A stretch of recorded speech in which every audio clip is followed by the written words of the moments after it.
akhirat ini resah dan bimbang tentang ya dan tidak, abu-abu tentang bendera One Piece. Iya, anak muda itu harus mampu memberi makna, memberi manfaat terhadap kehidupan berbangsa dan bernegara sesuai dengan kapasitas kita. Jadi kita tidak boleh, udah kita masa bodoh, nggak boleh. Terus yang terakhir ya melo, Mas. Oh, serius Bu? Ibu seorang sosok yang melo. Iya, dengan baperan gitu. Orang hukum tuh baperan.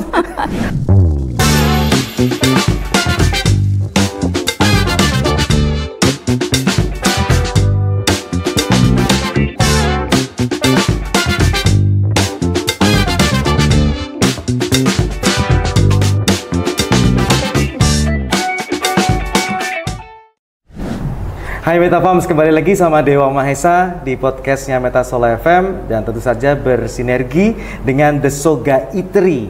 Nah, kali ini kita akan ngomongin tentang keadilan untuk anak muda di masa depan. Nyambung nggak sih?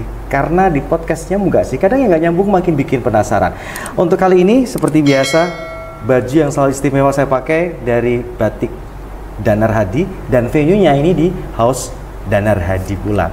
Dan kita ucapkan selamat datang untuk narasumber kita kali ini, Ibu Dr. Dora Kusumasuti SHMH. Selamat Tepuk tangannya pagi, dong. Ibu, terima kasih di sela-sela kesibukan dan juga aktivitas mampu menyediakan waktu buat kita. Ini sebuah kehormatan sekali, Bu. Iya. Kita senang banget Ibu di sini. Kita bisa, kalau orang Jawa bilang tuh ngang suka weruh, kita bisa menimba banyak ilmu dari panjenengan. Karena seperti kita tahu kalau dari gelar Ibu udah doktor SHMH ini tentang hukum. Ya. Nah, ini kan seru banget nih Bu. Kalau kita ngomongin tentang yang namanya hukum, sebuah materi yang akhir-akhir ini selalu dibicarakan banyak orang. Ya. Tapi sebelum tanya lebih lanjut ke Ibu, saya ingin sedikit menyampaikan sesuatu ke pemirsa ya tentang profil seorang Ibu Dora. Dr. Dora Kusumasuti SHMH, akademisi dan aktivis HAM asal Surakarta yang memadukan ketajaman riset akademis dengan advokasi akar rumput. Lahir pada Mei 1980, menempuh pendidikan sarjana hukum di Universitas Slamet Riyadi, magister hukum bisnis di Universitas 11 Maret, dan meraih gelar doktor ilmu hukum dari UNS 2015. Dan saat ini menjabat sebagai Dekan Fakultas Hukum Unisri.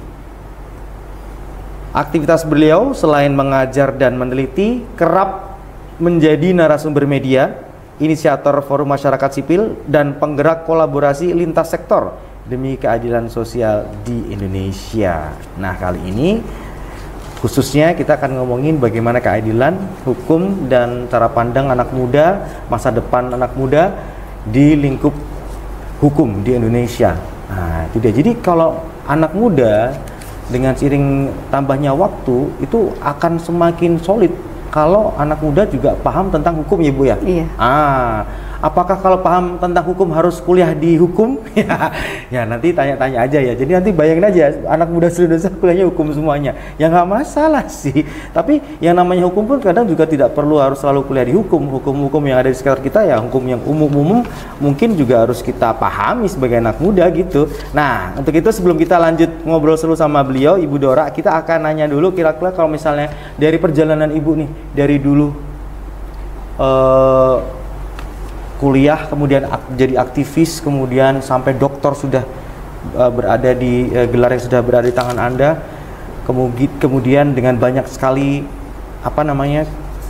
karir yang sudah Anda jalani, dan misalnya jadi sebuah film tentang perjalanan hidup Ibu Dora nih, kira-kira Ibu akan kasih judul filmnya itu apa? Dora dan mimpinya. Dora dan mimpinya. Ya. Oke. Nah, kalau Dora dan mimpinya kan kalau Dora itu dibingkai, Dora adalah sebagai seseorang yang memang akademisi di bidang hukum. Tentu Dora dan mimpinya ini adalah Dora yang dimana sebuah hukum itu sesuai dengan apa yang dicita-citakan. Hukum yang ada di Indonesia, ada di sekitar kita saat ini, itu adalah hukum seperti apa yang dicita-citakan gitu. Oke, jadi judulnya filmnya adalah Dora dan Mimpinya. Iya. Dan lagi-lagi mimpinya masih tentang hukum. Iya. Jadi all about law and law and law. Tapi yang jelas Ibu Dora kan dikenal sebagai akademisi Bu nih, sekaligus kalau boleh cerita ya, selain itu juga tenaga ahli penyusun kebijakan. Wah, nanti kita akan kepoin lebih lanjut nih, tenaga ahli penyusun kebijakan. Oke, jadi seperti apa nih? Mungkin cerita dulu nih Bu, awal-awal karirnya itu dulu gimana? Maksudnya dulu tuh apakah sudah dari sekolah menengah pertama sampai atau dari SD untuk pengen banget kuliah di hukum tuh sebenarnya dari kapan Bu? Ya, sebenarnya kalau bicara tentang cita-cita ya, waktu itu memang kami bercita-cita dosen, Mas. Dosen. Iya. Itu dari sejak kapan Bu? Iya, sejak saya kuliah di S1, saya memimpikan menjadi seorang dosen. Tentu dosen hukum, bagaimana saya harus mendidik calon mahasiswa hukum yang dari SMA lulus masuk ke Fakultas Hukum. Mereka ketika lulus menjadi seorang penegak hukum ya, yang memang benar-benar penegak hukum yang mampu menegakkan sebuah keadilan di Indonesia. Itu mimpi saya dari kecil, apalagi ketika tertantang saat ini, bagaimana ketika kita harus mengantarkan mahasiswa-mahasiswa kita itu untuk menjadi seorang penegak hukum yang menjunjung tinggi tentang nilai moral dan etika itu, Mas. Itu sebuah tantangan besar kalau saya lihat semakin kesini, karena godaannya kan semakin banyak. Iya, lihat berita-berita itu. Betul, kayak kata pepatah, semakin tinggi pohon makin kencang anginnya. Iya. Dan Ibu merasakan itu. Iya. Nah, oke, anginnya gimana? Gak bikin masuk angin ya Bu ya? Itu tergantung dari ketahanan mental dari masing-masing itu. Bukan hanya fisik aja, iya. mentalnya juga iya. tuh. Kalau nggak kuat anginnya ya masuk angin. Masuk angin tadi ya. Oke, ini buat yang paham-paham aja ya.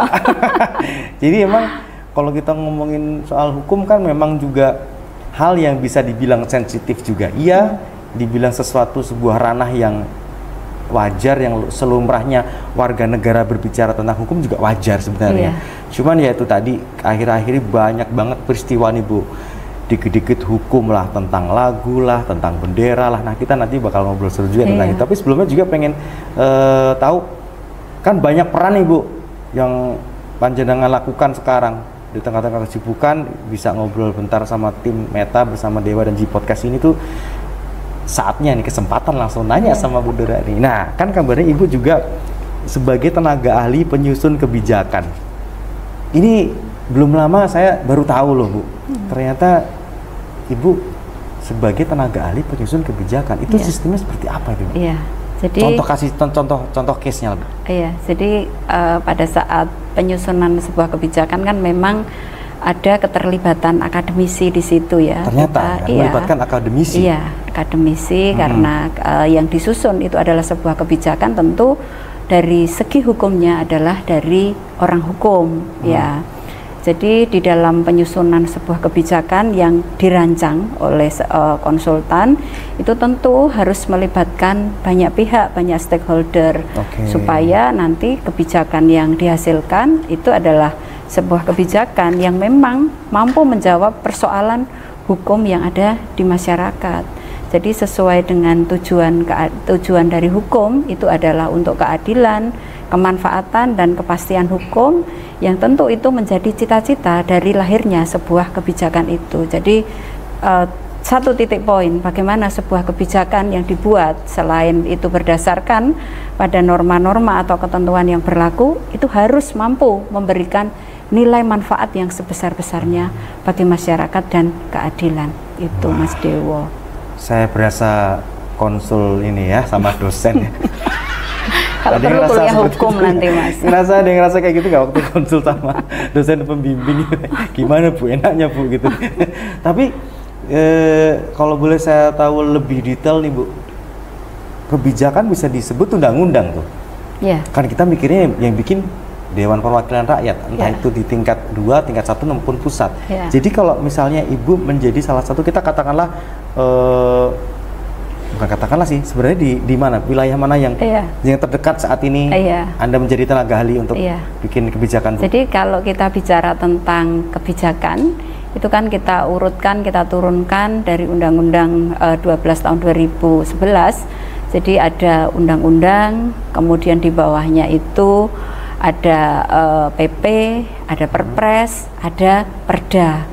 Lah, Perda itu merupakan sebuah produk hukum yang dibuat oleh pemerintah daerah, entah itu pemerintah daerah kabupaten, kota ataupun provinsi. Ya biasanya kalau kita dari akademisi yang ada di daerah begini, ya kita dalam tataran penyusun atau konsultan di dalam penyusunan kebijakan yang ada di daerah. Jadi baik itu di Solo Raya ataupun daerah kabupaten kota yang ada di Jawa Tengah maupun sampai provinsi. Iya, iya.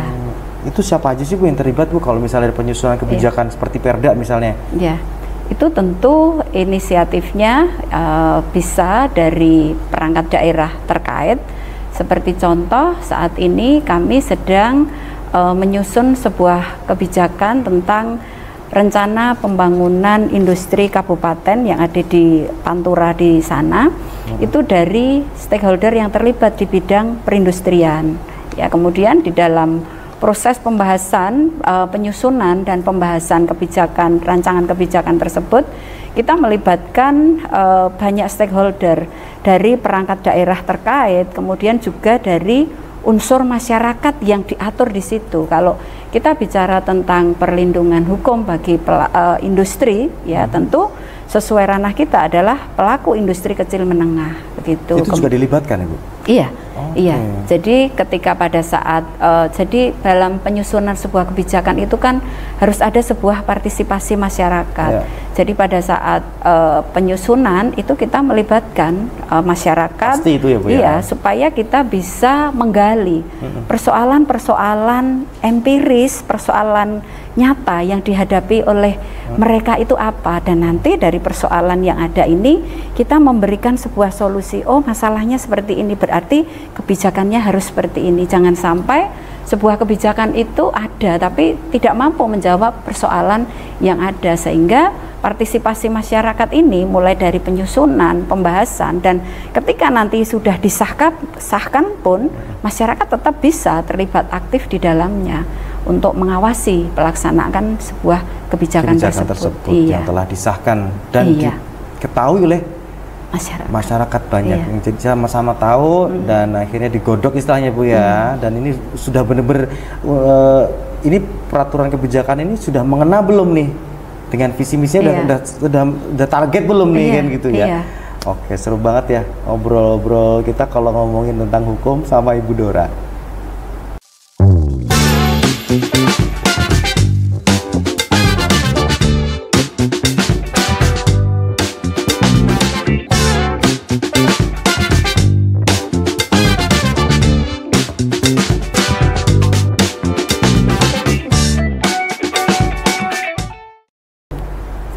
Nah, Bu Dora, saya sebagai anak muda yang sebenarnya nggak begitu muda banget sih, nggak begitu muda, tapi banyak teman-teman, kawan-kawan komunitas yang pasti muda-muda nih.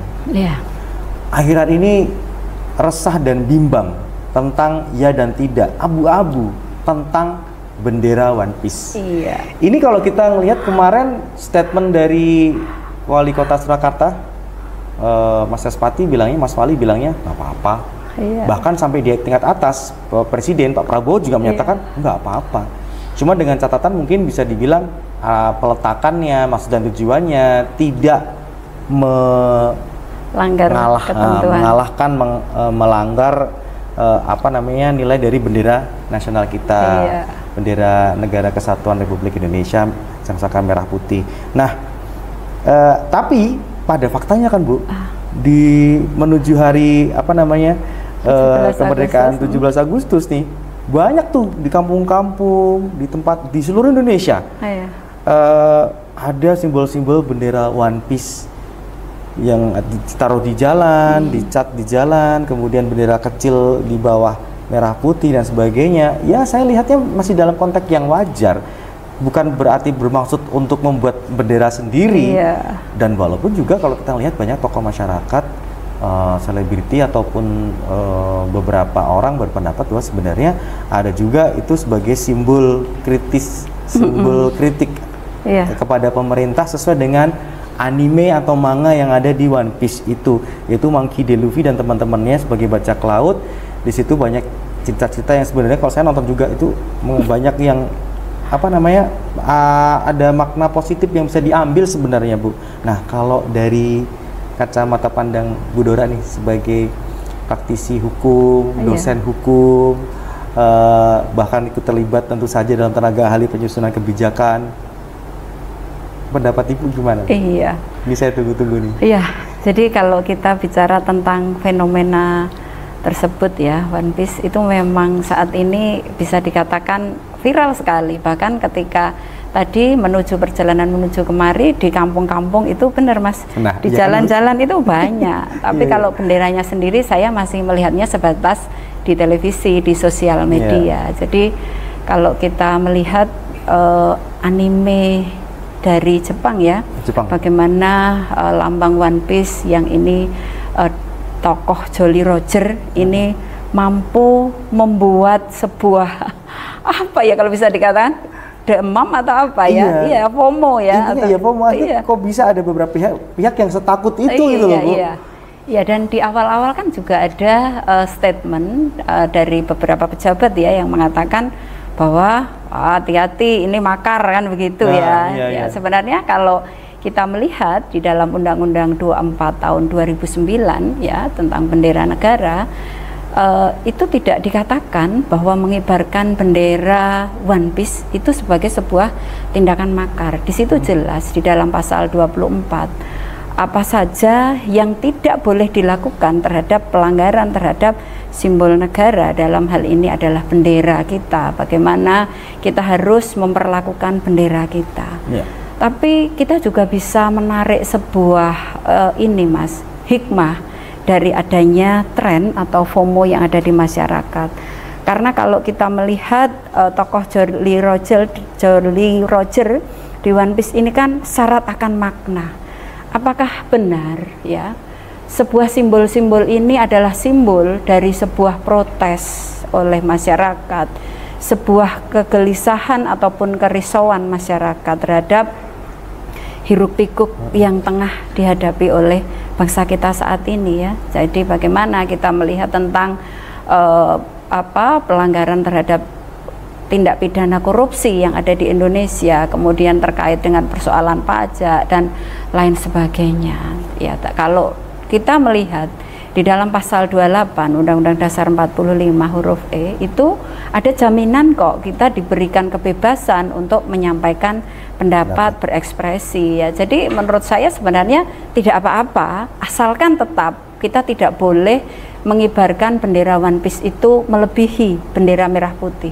Bagaimanapun juga bendera merah putih apalagi ini bertepatan dengan kemerdekaan Indonesia yang ke-80 itu kan kita meraihnya itu dengan seluruh pengorbanan jiwa dan raga dari semua tokoh pejuang kita. Jadi kita tidak boleh makna kemerdekaan kita tahun ini itu juga agak sedikit berkurang kita dalam merayakannya itu karena adanya bendera One Piece. Tetap kita harus menjaga persatuan dan kesatuan bangsa Indonesia. Jadi intinya boleh ya Bu, sebenarnya boleh asal dalam batas atau koridor yang seharusnya saja, tidak boleh berlebihan gitu kan ya. Iya, jangan terus bendera One Piece ini diletakkan di atas bendera Indonesia merah putih. Kesalahan.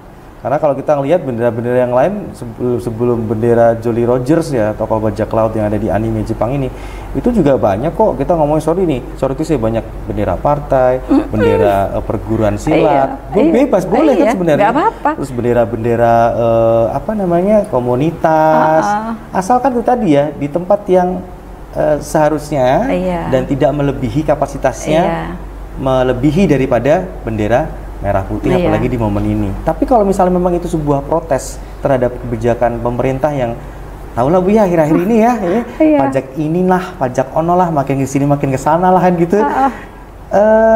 Alangkah baiknya juga pemerintah apakah seharusnya juga melakukan sebuah koreksi juga terhadap kok rakyatnya bisa begini, pasti ada sesuatu yang menyebabkan. Iya. Apakah bijak Bu kalau kita bisa menyampaikan nih, pemerintah mestinya koreksi dong?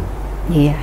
Ya, ketika kita memaknai bahwa pengibaran bendera One Piece ini adalah sebagai simbol bagaimana keresahan masyarakat, bagaimana masyarakat itu membutuhkan benar-benar jawaban atas persoalan yang ada di akhir-akhir ini, harusnya pemerintah segera bertindak. Jadi segera memperbaiki kebijakan-kebijakan yang ada agar benar-benar pemerintah ini pro terhadap kesejahteraan rakyat. Ya, makanya seperti itu ya Bu. Iya, iya. Jadi nggak langsung tiba-tiba ngelarang aja gitu.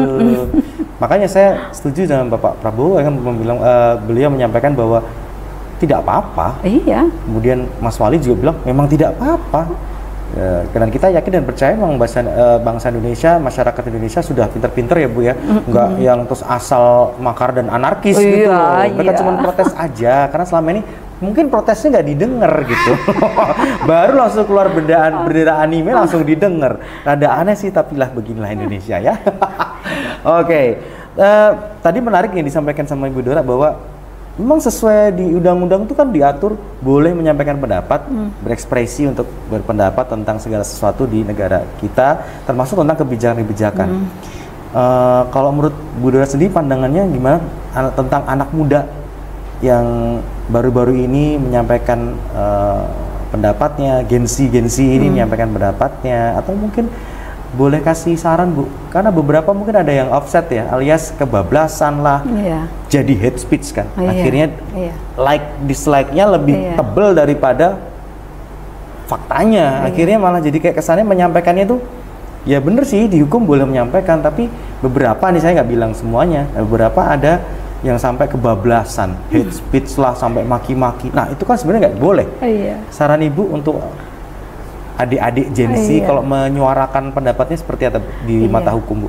Iya, karena sekarang ada hashtag ya, kalau saya lihat ada istilah no viral no justice ya. Ini menjadi sebuah keprihatinan bagaimana seharusnya keadilan itu ditegakkan. Jadi ya seadil-adil dan setegak-tegaknya, nggak perlu menunggu itu menjadi viral dulu. Iya. Jadi saya takut karena adanya sebuah ungkapan no viral no justice, akhirnya banyak sekali saat ini kita lihat di sosial media yang akhirnya ketika kita banyak berita-berita hoax yang itu kita belum mengecek sebuah kebenarannya dan kita melegitimasi itu menjadi sebuah kebenaran. Lah tentu untuk para Gen Z di sini mereka harus mengecek dulu kebenarannya terkait iyalah. Jadi kita cek dulu kebenaran dari sebuah berita itu, kemudian ketika kita akan menyuarakan, ya tentulah kita dengan suara-suara yang santun, jangan sampai suara-suara yang ini kalau orang membaca aja kadang sampai merinding, aduh kata-katanya kok gini banget gitu loh. Iya, jadi itulah bagaimana kita harus mewujudkan masyarakat Indonesia yang cerdas, itu tapi cerdas ya cerdas dan juga memiliki nilai-nilai luhur budaya Indonesia yang menjunjung tinggi nilai-nilai Pancasila, Mas. Oh iya. Gitu. Tetap ada sopan santunnya, apalagi orang Jawa punya unggah-ungguh. Mas, betul itu. Menyampaikan baik-baik gitu ya kan, banyak pepatah Jawa itu menyampaikan ya pepatah-pepatah yang akhirnya mendidik kita itu dari leluhur tentang bagaimana unggah-ungguhnya harus ditata, kemudian juga apa itu kalau istilah Jawa ada istilah apa itu Bu? Ajining diri gumantung saka lati. Nah, ajining diri busono ajining raga gumantung saka busono. Itu kan sebenarnya dari leluhur kita sudah memberikan pepatah-pepatah itu nilai-nilai budaya Jawa. Betul. Jadi boleh menyampaikan protes atas sebuah kebijakan nih. Kebetulan beliau akan ikut membuat kebijakan, jadi beliau nggak masalah ketika memang ada protes atau memang ada koreksi dari masyarakat. Kalau memang kebijakan tersebut tidak sesuai, nanti akan terjadi sebuah komunikasi yang baik. Kalau memang harus dibenerin, ya ayo dibenerin gitu ya Bu ya. Sebenarnya nggak perlu ngotot, sebenarnya semuanya bisa diselesaikan dengan baik ya Bu. Jadi ada kok sebenarnya tempat-tempat untuk kita menyalurkan sebuah aspirasi kita gitu. Jadi kalau kita melihat Dewan Perwakilan Rakyat baik yang ada di pusat ataupun di daerah, itu kan sebagai keterwakilan representasi dari kita, ya kan. Lah, ketika kita melihat sebuah kebijakan baik itu di tataran pemerintah pusat ataupun pemerintah daerah, kita ada sebuah evaluasi nih. Contoh, Pak, kita sampaikan saja, Pak, ini kok ternyata seperti ini, kita harap kita melihat ini sudah tidak sesuai dengan kondisi yang ada saat ini, atau kita melihat perlu adanya sebuah regulasi baru, kita bisa menyampaikan di sana gitu. Jadi nanti ada sebuah kebijakan, baik itu perubahan kebijakan ataupun sebuah kebijakan yang baru yang memang ini lahir karena adanya sebuah kebutuhan yang ada di masyarakat yang diwadahi dalam sebuah peranata hukum. Yes, tapi memang kita lihat di sini peran Gen Z ternyata juga akhir-akhir ini semakin besar ya Bu ya, karena memang kayak seperti kemarin kita lihat bagaimana peran Gen Z dalam pemilu dengan dengan jumlah yang begitu banyaknya, dan luar biasa pemilih baru, pemilih pemula, ternyata itu banyak banget, dan banyak protes-protes atas kebijakan juga Gen Z juga bersuara dengan ya sebenarnya ini tidak cenderung beda dengan kondisi dulu ya, bagaimana mahasiswa-mahasiswa menyampaikan aspirasinya dengan bahkan gini Mas, kalau kita melihat siaran-siaran berita itu, anak-anak SMA sekarang ikut dulu kalau mereka turun ke jalan itu menyuarakan aspirasinya. Saya gini juga bertanya, apakah mereka ini benar-benar tahu atau hanya ikut-ikut sekedar saja, FOMO? Iya, tapi itu patut kita apresiasi. Berarti mereka memiliki sebuah kepedulian terhadap kondisi berbangsa dan bernegara. Nggak apa-apa, silakan. Iya, Gen Z itu harus ikut memikirkan negara. Jangan Gen Z itu hanya terlena terhadap atau kita bersikap skeptis terhadap kehidupan berbangsa dan bernegara. Udahlah, negara udah ada yang ngatur. Enggak, kita nggak bisa seperti itu. Kita harus mampu memberikan warna, mampu memberikan manfaat begitu bagi bangsa dan negara. Memang ada ruang tersendiri sih buat Gen Z akhir-akhir ini. Gen Z ini memang luar biasa. Ini teman-teman Meta Gen Z ini juga luar biasa Bu. Yang lain biar dia nggak kena pada bendera Jolly Roger, mereka mengibarkan bendera Shinchan Bu. Aman Bu, bukan Jolly Roger, ini Shinchan. Iqbal ini Shinchan. Jadi apa? Bendera apa kemarin? Naruto. Nah ini aneh-aneh. Saya Sailor Moon Bu. Ya.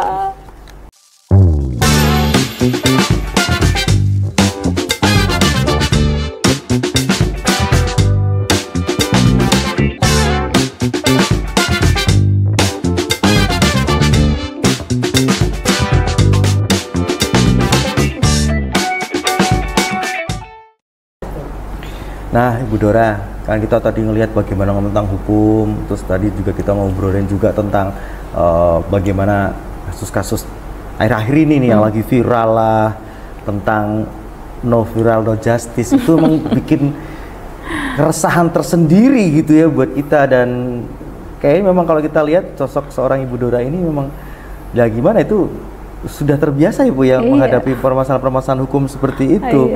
Jadi kalau boleh tahu, selain kita akan ngomongin tentang seorang Ibu Dora di luar hukum, nah, yang pastinya Ibu juga pasti punya keluarga, punya saudara, teman-teman, bestie, ada Bu ya? Bestie, tahu istilah bestie pasti ada Bu ya. Kemudian juga kehidupan bertetangga dan sebagainya. Nah, kalau misalnya ada orang-orang terdekat diminta untuk menggambarkan Ibu dengan 3 kata, kebanyakan orang-orang tersebut, pribadi-pribadi tersebut akan memilih kata apa untuk menggambarkan Ibu biasanya? Katanya tuh gini, katanya gini gitu. Apa Bu yang Ibu dengar? Mereka selalu bilang saya ulet. Ulet. Tangguh ya Bu ya. Dan saya pemimpi. Pemimpi tadi, Iya, saya pemimpi. Saya selalu punya cita-cita, punya mimpi, dan ulet untuk meraih mimpi tersebut. Ya, terus yang terakhir ya melo, Mas. Oh, serius Bu? Ibu seorang sosok yang melo. Iya. Dengan baperan gitu. Orang hukum itu baperan. Ya, ini apakah semua orang hukum? Feminisnya. Sisi feminin Anda ya, sebagai seorang wanita yang seperti wanita pada umumnya. Baperan ya Bu ya. Iya. Ternyata Melo. Tapi kalau misalnya ada sebuah case yang mengharuskan ibu harus tetap ulet tangguh, padahal sebenarnya cerita di balik hukum itu tuh melo. Pernah ngalami case seperti itu, Bu? Iya. Tapi Anda harus nggak boleh melo. Anda harus tetap teguh dengan pendirian. Saya tetap teguh. Ketika ini memang harus ngomong A, ya sudah, ya tetap A. Walaupun hati bergetar ya, Bu. Iya. Aduh, iya. Tapi ini hukum loh. Iya. Ini sebuah langkah yang cukup, kalau saya bilang cukup berani ya ibu mengambil langkah ini, karena biasanya kan orang hukum selalu identiknya dengan keras, gitu ya. Nggak melo-meloan gitu. Ibu melo ya. Iya, mungkin itu sisi feminisnya itu di situ, Mas. Jadi sampai sekarang, Bu, masih? Iya, tapi semakin kesini sih sudah mulai agak berkurang. Terbiasa juga, ya, Bu, ya, dengan keadaan kondisi. Iya, jadi kalau memang kita memang di aturannya harus A, ya kita A, walaupun Bu, tapi nanti begini itu gitu. Bikin melo loh, ya Bu. Sudah, ya kita tetap sesuai dengan aturannya, terus kita berikan solusi. Oh, berarti nanti ibu harus seperti ini, begitu. Jadi jangan sampai kita itu membuat orang atau merugikan orang, merugikan masyarakat, itu, Mas. Harus bisa benar-benar kontrol dirinya dengan baik, Ibu, ya. Harus seimbang lah ini. Jangan sampai melo ini terlalu mendominasi. Nanti hukumnya meleot ya, Bu, ya. Walaupun itu bagian dari seorang ibu Dora sebagai wanita, melo, baper itu kan sensitif, itu kan wajar sebenarnya, ya. Saya juga laki-laki gitu, Bu. Atau saya yang aneh ya? Iya, Bu. Ibu kan seorang pemimpi nih. Mimpi apa yang sampai sekarang paling terupdate mimpinya, akhirnya bikin ibu bangga bahwa mimpi itu telah tercapai? Iya. Jadi saya ingat, Mas, beberapa waktu yang lalu kami mendampingi kelompok petani yang ada di Kabupaten Klaten ketika ketika waktu itu. Jadi Subdas Pusur, daerah aliran Sungai Pusur, ini kan dari hulu ke hilir. Ketika di saat musim kemarau ini kan jumlah air terbatas, akan tetapi di satu sisi ini dijagake ya, kalau dalam bahasa Jawa benar-benar dibutuhkan itu oleh masyarakat yang menggantungkan hidupnya di sektor pertanian. Ya, akhirnya itu kami dengan beberapa teman itu menginisiasi untuk bekerja sama dengan pemerintah daerah di sekitaran ini, di satu kecamatan yang dialiri oleh air Subdas Pusur ini. Kita membuat sebuah regulasi peraturan bersama kepala desa yang isinya itu pembagian air, Mas. Jadi air itu benar-benar kita bagi, jadi dari hulu ke hilir ini benar-benar itu dapat air.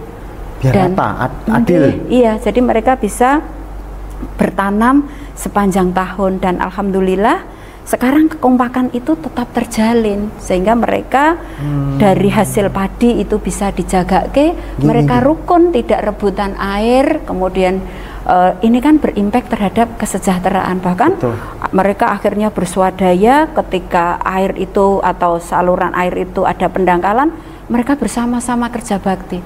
Jadi saya ketika ke sana itu saya merasa benar-benar terharu. Aduh, alhamdulillah sekali ini bisa membantu menyelesaikan persoalan yang sebelumnya ini menjadi sebuah hal yang dipersoalkan oleh masyarakat di situ bertahun-tahun. Iya. Dan itu salah satu mimpi yang akhir-akhir ini tercapai dan membuat ibu bahagia, puas. Iya. Sama satu lagi ada di kabupaten di Jawa Timur, ya. Kami ibu sampai mana-mana toh, Bu? Bu, saya dijak toh, Bu. Kalau butuh bantuan. Kami mendampingi kelompok tani beras sehat low carbon. Bagaimana dalam tantangannya dari petani beras sehat low carbon ini untuk mendapatkan sebuah rantai pasokan mulai dari pembibitan sampai hasil akhir, hasil panen dan pemasaran. Alhamdulillah, Mas, sekarang bisa, bahkan beberapa waktu yang lalu didatangi kunjungan dari Eropa, dan mengapresiasi terhadap hasil dari padi masyarakat di Kabupaten Jawa Timur tersebut. Wah, dan sekarang berjalan dengan begitu lancarnya sampai orang jadi studi buat Eropa itu. Iya, jadi percontohan keberhasilan untuk menghasilkan beras sehat low carbon. beras sehat low carb. Iya. Sampai Eropa aja datang untuk ngeliat itu. Iya. Wah, selamat ya Bu ya, akhirnya menjadi bagian dari manusia yang bisa memberi manfaat. Iya, ke banyak bangganya orang. di situ Mas. Iya, Bu, ya, iya. saya melonya itu ketika berhadapan dengan masyarakat, Bu. Yang kita hadapi itu seperti ini, tantangan dari pengusaha besar ketika membeli padi kami dengan sistem ijon, dengan sistem yang seperti ini, kita kemudian dengan persoalan-persoalan hiruk pikuknya itu, saya kadang mendengarnya itu saya juga menitikkan air mata, Mas. Ternyata ya. Iya, melonya itu di situ Ya. Mungkin dengan melo itu Bu, kalau saya boleh menyimpulkan sementara, nurani kita akhirnya tersentuh dan akhirnya tubuh kita, akal kita, hati kita bergerak untuk bagaimana menyelesaikan masalah itu. Peka artinya Ibu ya. Waduh, makanya tuh kan kadang-kadang banyak tuh perempuan yang ngomong sama laki-lakinya, dasar kamu tidak peka. Sekarang saya tahu maksudnya di situ. Ternyata wanita lebih peka itu. Ya. Oke, dari perjalanan Ibu dalam berkarir dan memberikan manfaat, insya Allah terus beri manfaat bagi masyarakat banyak. Ada satu momen mungkin Bu yang awalnya Bu Dora nggak ngerasa dan nggak yakin bisa, tapi akhirnya terjadi. Momen apa itu? Misalnya apa kayak membuat sebuah proyek atau membuat sebuah tantangan dalam kehidupan, ada tawaran dan sebagainya, Ibu nggak yakin nih, tapi ternyata kok bisa di luar ekspektasi Ibu. Iya, kadang-kala gini juga Mas, kita terkendala dengan waktu ya. Ketika di satu waktu kita harus datang secara bersama-sama. Iya. Ya akhirnya saya gini, sudahlah, nanti pasti ada jalan. Ternyata setelah saya lakukan tidak seberat apa yang tadi saya gambarkan tadi malam. Aduh, besok pasti seperti ini, seperti itu. Bagaimana saya harus mengaturnya? Ternyata setelah kita jalani itu baik-baik aja, fine-fine aja. Jadi yang benar kita itu ketika melakukan sesuatu ya sudah, nothing tulus aja. Jangan terlalu memikirkan berat dan bebannya dulu. Ternyata bisa dan kita tidak ada masalah kita melakukannya itu. Jadi jangan terlalu kita memikirkan, melebih-lebihkan di dalam pikiran kita. Justru malah jadi beban ya. Ternyata setelah dilakukan, ya bisa ternyata. Ternyata bisa juga, nggak seberat semalam saya nggak bisa tidur lagi. Jangan, di istilahnya kalau orang Jawa udah dibela-bela, direwang-rewangi, nggak bisa tidur, ternyata bisa juga ya. Dan itu sering terjadi momen seperti itu. Dan ternyata Ibu mikirnya berat, wah mustahil nih, tapi ternyata bisa. Wow, luar biasa ini ya.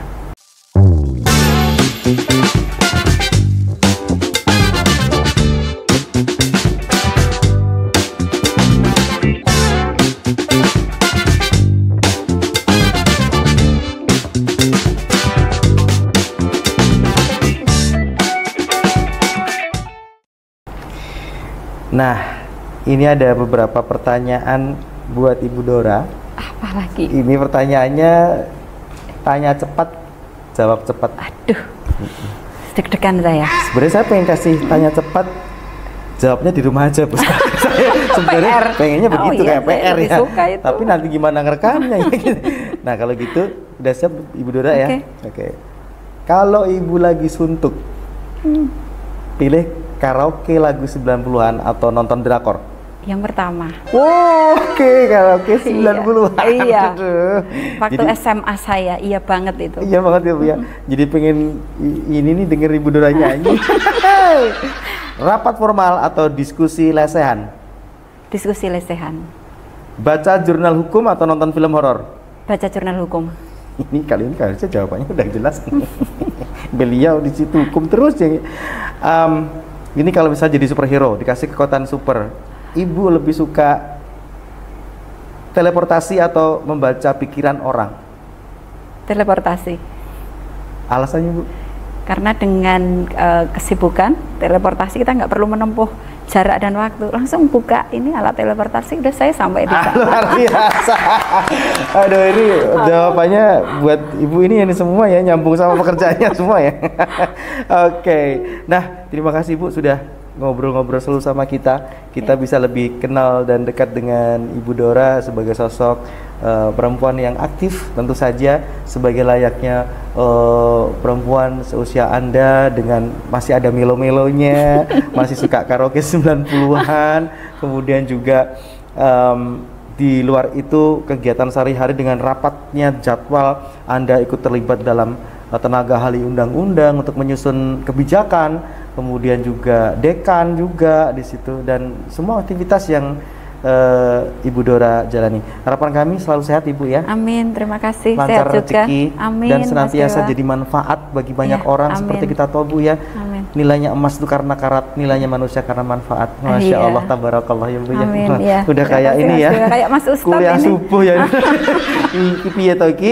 Tapi sebelum kita closing, kita pengen Ibu kasih message dong Bu, kasih pesan untuk anak muda di luar sana, bukan hanya orang-orang Solo tapi anak muda Indonesia lah khususnya ya, kan kita ngomongin tentang anak muda juga nih, tentang hukum dan tentang bagaimana mereka berekspresi dan menyampaikan pendapat, tentang bagaimana menentukan arah, tapi tetap peduli dengan isu-isu yang ada di sekitar kita tentang kemanusiaan dan keadilan. Monggo pesannya Bu. Ya, saya kalau pesan sama anak muda itu pasti yang pertama, jangan pernah berhenti bermimpi. Karena kalau kita punya mimpi, kita pasti akan melambung, ya.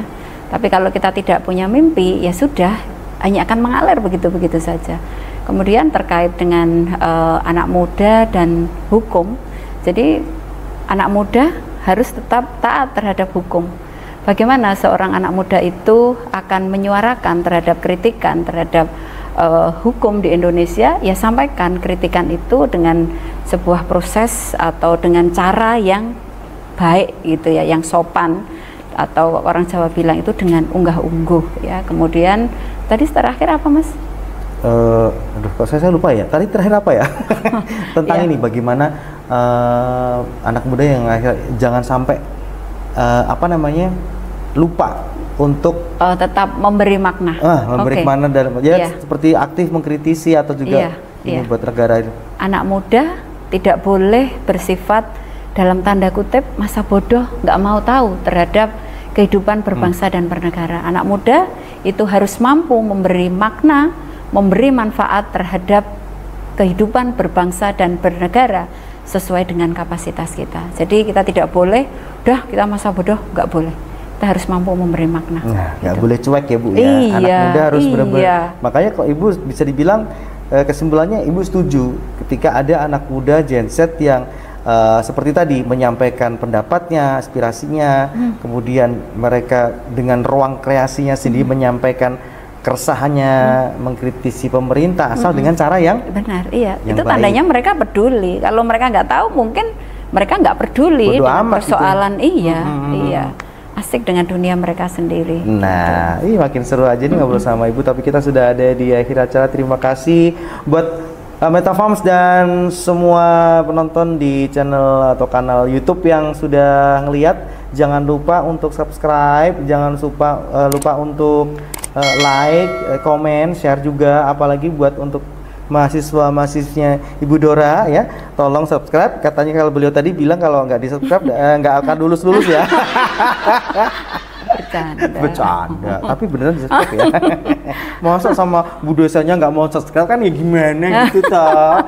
Yaudah, sampai ketemu lagi di podcast yang munggah sih Nyameta Soul FM barengan sendiri dengan The Soga Eatery. Terima kasih Danar Hadi yang untuk batiknya dan House of Danar Hadi untuk venue-nya kali ini. Sampai jumpa.